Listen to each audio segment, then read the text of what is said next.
나와 내 가족의 건강을 챙기는 시간 데일리 건강입니다. 오늘은 외과 전문의 김창균 원장 모셨습니다. 안녕하세요. 네, 안녕하세요. 김창균입니다. 네, 반갑습니다. 네, 반갑습니다. 네. 오늘 함께 얘기 나눌 주제 알려주실까요? 네, 우리 식습관이 서구화되면서 최근 대장암의 발생이 급격히 증가하고 있습니다. 2017년 국가암 등록 통계에 따르면 대장암은 전체 암 중에서 약 12.5%의 발병률을 보이고 있으며 두 번째 흔한 암으로 보고됐는데요. 위암, 폐암, 간암만 흔한 암이 아닙니다.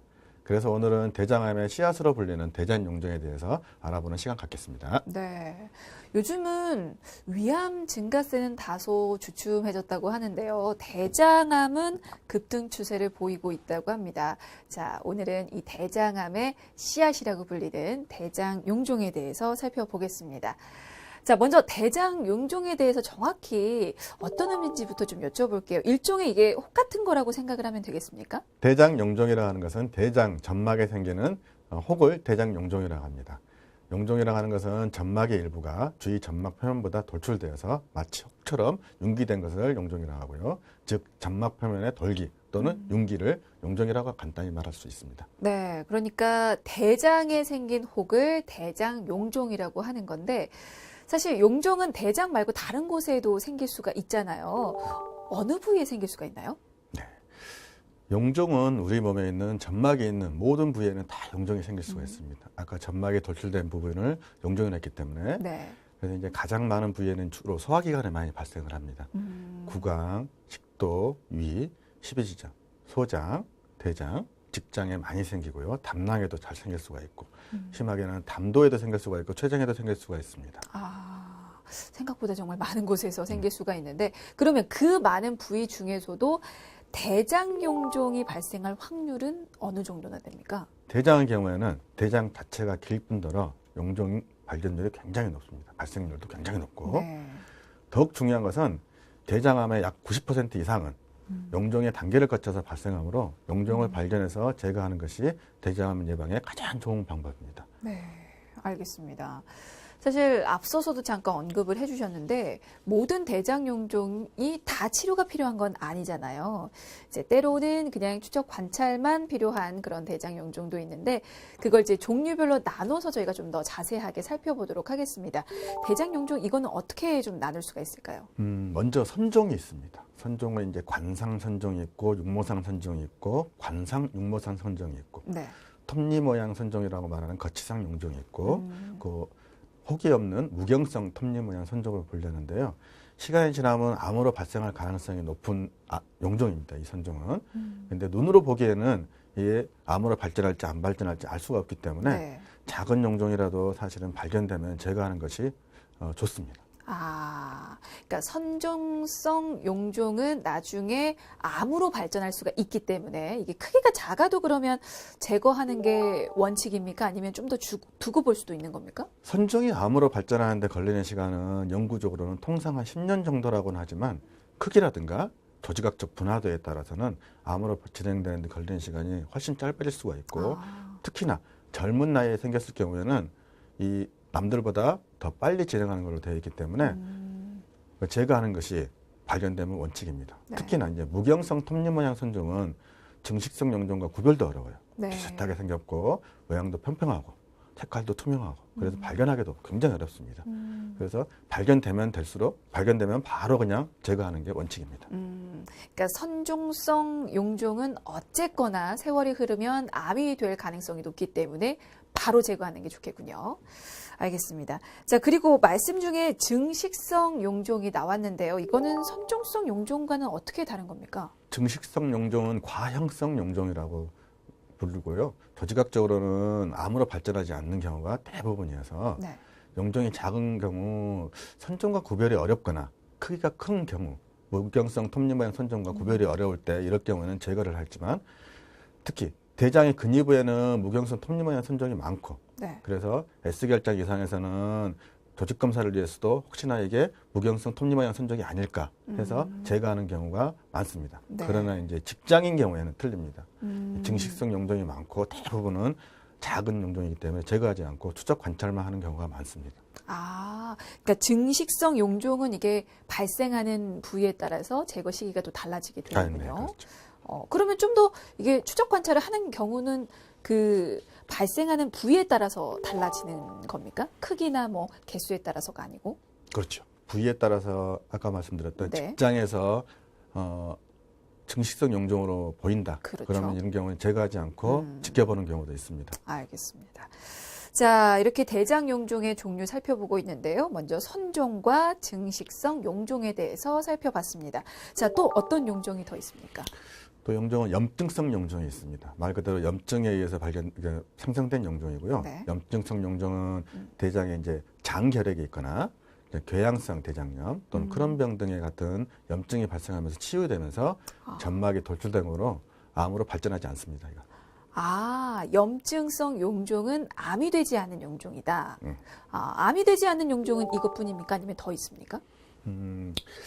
네, 지방종도 사실 용종이라고 하기는 뭐하지만 네. 점막하 종양이라고 불리고 있는데요.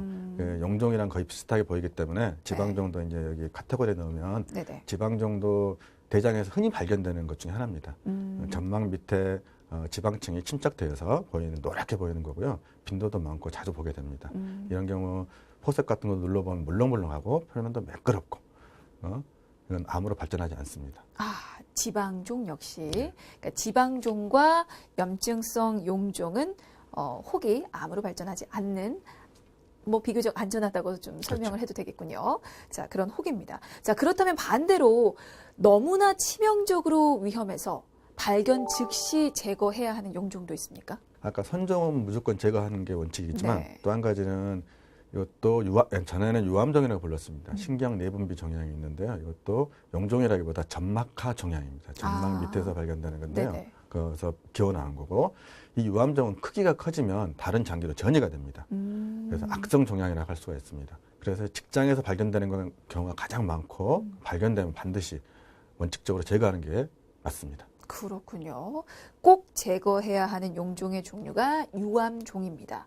자, 그리고 저도 좀 공부를 해왔는데요. 용종 증후군이 있더라고요. 이거는 이제 간혹 수백 개 그리고 수천 개에 달하는 그런 용종이 발견되는 건데 이것도 뭐 발견이 자주 되는 겁니까? 용종 증후군이라고 하는 건 네. 용종이 굉장히 많은 걸 말하는 건데요. 네네. 사실 빈도는 굉장히 낮습니다. 빈도는 낮지만 이제 보면 과거에는 증식성 용종 증후군이라고 해서 아까 말씀드렸던 증식성 용종이 굉장히 많이 발견되는 건데 알고 봤더만 이거는 톱니 모양 용종증이라고 다시 알 수가 있습니다. 이게 네네. 이제 암이 될 수가 있다는 거죠. 그리고 이제 가족성 용종 증후군이라고 해서 말 그대로 수천 개의 용종들이 전 재단에 걸쳐서 있는 경우, 그리고 청소년기 이전에 발생하는 연소성 용종 증후군이 있습니다. 그럼 이것도 종류에 따라서 좀 바로 제거해야 하는 것과 아닌 게 나뉩니까? 아니면 용종 증후군은 대체적으로 바로 제거하는 게 좋나요? 증후군이기 때문에 원인은 정확하게 알 수가 없고요. 네. 그리고 한두 개가 아니기 때문에 네. 하나 두 개를 뗄 수는 없습니다. 그래서 대부분은 장을 다 절제를 하는 걸로. 수술로 치료를 하시는군요. 그렇죠. 알겠습니다. 자, 이렇게 대장 용종의 종류를 살펴봤습니다. 이번에는 발생 원인도 좀 여쭤볼게요.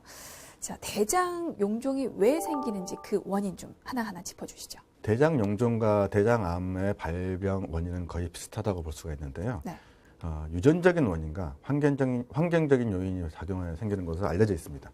선종을 일으키는 유전적인 문제가 있는 사람들이 음식물 또는 여러 발암물질 등에 의해서 환경적 영향을 받아서 용종이 발생하고 그게 촉진되어서 자라서 암으로 발전하는 것으로 되어 있습니다. 네. 그래서 직계 가족 중에 대장암이나 또는 대장 선종이 진단되었던 사람, 고지방식 또는 비만, 음주, 흡연 다 위험인자로 꼽을 수 있는 이런 것들이 있습니다. 그러나 이러한 환경적 요인과 유전적 요인이 배제된다 하더라도 연령의 증가만으로도 용종이 발생률이 증가합니다. 그래서 시기와 환경의 조절도 중요하지만 네. 주기적인 대장 내시경 검사를 하는 것도 굉장히 중요합니다. 그 선종성 용종 이게 이제 환경적인 영향을 받는다고 하셨는데 어떤 요인들이 좀 영향을 줄까요? 햄이나 소세지 같은 육가공품을 많이 드신다든가 네. 또는 동물성 지방의 과도한 섭취 그리고 섬유질 섭취 부족 또는 칼슘이라든가 비타민 D 부족 너무 굽거나 튀기거나 탄 음식을 많이 먹는 그런 조리 방법으로 먹는 음식들 그리고 중요한 운동 부족 그 염증성 장질환이 있는 경우에도 많이 발생할 수 있고요. 아, 대장 용종에 가족력이 있는 경우, 유전적 요인이 있는 경우, 나이 한 50대 이상이 되면 이렇게 대장 용종이 많이 발견되는 거 되어 있습니다. 좀 음식이 많은 요인을 영향을 미친다고 볼 수가 있는데 그 말씀 중에 염증성 장질환을 말씀을 해주셨어요. 근데 이제 선종 발생에 있어서 영향을 주는 염증성 장질환은 어떤 것들이 있는 겁니까? 가장 중요한 게 궤양성 대장염이 있고요. 네. 궤양성 대장염은 일반인보다 대장암 발병률이 한 10배 정도 높은 걸로 보고되어 있습니다. 그리고 크론 병도 있는데요. 네. 크론 병도 일반인에 비해서 대장암 발병률이 4에서 7배 정도 증가하는 것으로 보고되어 있습니다. 알겠습니다. 그리고 앞서서 이제 가족력도 말씀을 해주셨는데 대장 질환에 대한 가족력도 좀 설명을 더 들어보고 싶습니다. 대장암은 유전적인 요인이 있는 거죠? 아주 높습니다. 네. 대장암의 약 5%는 유전에 의해서 발병하는 것으로 보고되고 있습니다. 그리고 전체 대장암의 약 10% 정도는 유전적 소인과 관계가 있을 것으로 알려져 있고요. 또 전체 대장암의 약 40% 정도는 가족 중에 대장암이나 다른 소화기관에 암이 있는 경우에 발병된다는 그런 보고가 되어 있습니다. 그래서 다른 질환보다는 유전성 관련성이 굉장히 높은 것으로 되어 있고요. 가족력과 관련해서는 유전적인 인자도 중요하지만 같은 음식을 먹거나 아니면 환경을 같이 이용하는 그런 식생활 등 환경적인 영향도 있을 것으로 판단이 되고 있습니다. 네. 만약에 이게 이제 용종이 생기면 대장에 증상은 어떤 식으로 나타날까요? 대장 용종은 대개 증상이 없습니다. 대장 검사에서 우연히 발견되는 경우가 많고요. 증상을 일으켰다 하는 경우에는 크기가 굉장히 크거나 암으로 진행되었을 경우에 이제 증상을 일으키는 경우가 많습니다. 아, 상당히 진행됐을 때는 증상이 나타난다. 그러면 그 경우에는 어떤 증상들이 있는 겁니까? 항문에 가까운 직장에 커다란 용종이 있을 경우에는 대변에 피가 묻어나오거나 혈변을 볼 수가 있습니다. 그리고 끈적끈적한 점액변이 나올 수가 있고요. 변을 보고 나서도 항문이 굉장히 무지럭하는 그런 증상이 나타날 수가 있고 변을 자주 보게 될 수도 있는 그런 것도 있을 수가 있습니다. 따라서 점액 설사가 심한 경우나 그러면 탈수가 되거나 전해질 불균형에 의해서 안 좋은 몸에 그 현상을 초래하고요. 네. 매우 드물게는 용종이 너무 커서 장을 막는 경우도 있습니다. 이런 경우는 변비가 생길 수가 있고 복통을 일으킬 수가 있습니다. 용종이 생겼을 때 그러면 그런 증상 없이도 발견이 되시는 분들은 주로 검사를 통해서 발견을 하시는 겁니까? 그렇죠. 주기적인 정기적인 검사를 통해서 많이 발견하시죠. 왜냐하면 그때는 증상이 없기 때문에. 네, 그렇죠.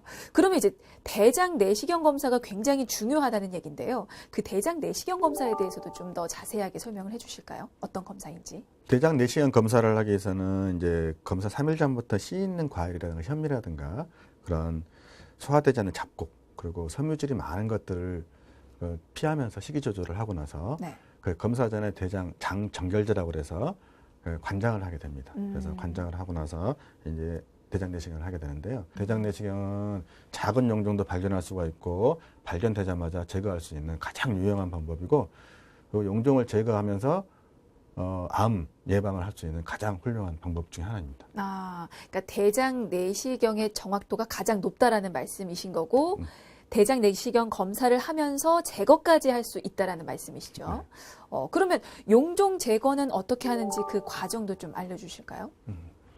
내시경 중에 용종이 발견되면 작은 용종인 경우에는 집게같이 생긴 펀치라는 기구가 있습니다. 네. 펀치로 이제 제거하는 펀치 폴리펙토미가 있고요.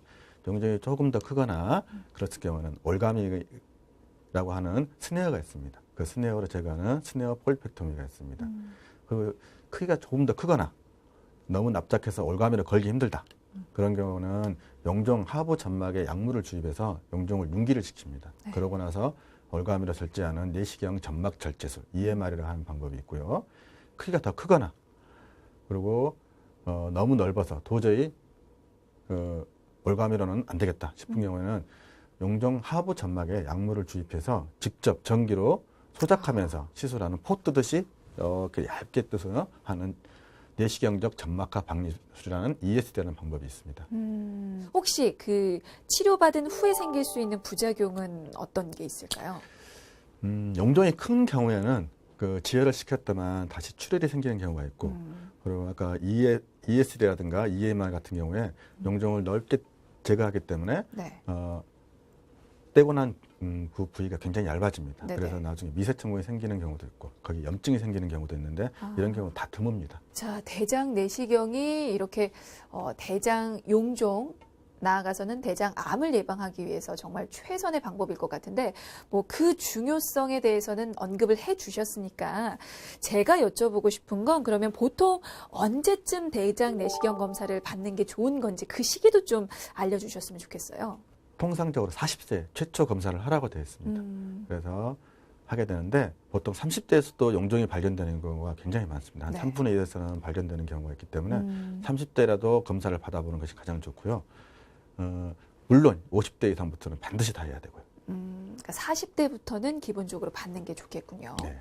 네. 그리고 치료를 받은 분들은 지금 2년에 한 번꼴로 검사를 꼭 받아봐라라고 말씀을 해주셨는데 이제 그게 아니고 대장질환 가족력이 있는 경우에는 어떤 주기로 받는 게 좋은 건지도 좀 알려주실까요? 통상적으로 검사 결과가 정상인 경우에는 보통 4년, 길게는 5년까지 보고 정기 검사를 받으라고 합니다. 네. 그 용종 절제를 했던 경우에는 용종 개수가 많거나 네네. 또는 종류가 선종이 대부분이거나 또는 크기가 크다. 그러면 이제 아까 2년 정도라 했는데 보통 1년에서 3년까지 보통 통상적으로 이야기를 하고요. 또 기타 다른 질환이 같이 있는 경우, 뭐 궤양성 대장염, 크론병 그런 여러 가지 이제 병들이 있었을 경우에는 그 대장 내시경 하셨던 담당 의사 선생님의 판단에 따른 경우가 좋습니다. 특히나 이제 아까 말씀드렸던 대장암의 가족력이 있는 경우에는 가족분께 대장암이 발견됐던 연령보다 5세 빠른 그 시기에 시작하는 게 가장 좋습니다. 아, 군요. 혹시 대장 용종을 예방할 수 있는 방법도 있을까요? 용종이라든가 암을 예방할 수 있는 방법은 사실은 많지는 않습니다. 네. 다 연구만 하고 있는 건데요. 가장 중요한 게 대장 질환이라든가 그런 것들을 장을 편안하게 만들어주는 그런 습관을 만들어주는 거죠. 그게 충분한 수분 섭취 또는 이제 백미 대신에 현미나 잡곡각 먹기, 채소나 과일 등의 식이섬유가 많은 음식을 먹기, 해초류 같은 거 충분한 섭취, 육류를 줄이고 그리고 아까 맵고 자극적인 음식은 좀 줄이고 네. 그리고 충분한 운동이 가장 중요하고요. 그리고 칼슘이라든가 비타민 B라든가 C라든가 D라든가 것도 충분히 섭취하는 게 좋고 가장 중요한 게 음주를 자제하고 금연을 하시는 게 가장 좋습니다. 네. 더욱 중요한 것은 주기적으로 대장 내시경을 받으시는 게 가장 대장 질환을 예방하는 가장 좋은 방법입니다. 네, 알겠습니다. 아무래도 대장 건강을 지키기 위해서는 음식 먹는 것에 있어서 좀 주의를 기울이셔야 될 것 같고요. 특히나 가족력이 있는 분들은 미리미리 검사를 통해서 관리를 하시는 것도 좋을 것 같습니다. 자, 오늘은 여기까지고요. 지금까지 외과 전문의 김창균 원장이셨습니다. 말씀 감사합니다. 네, 감사합니다.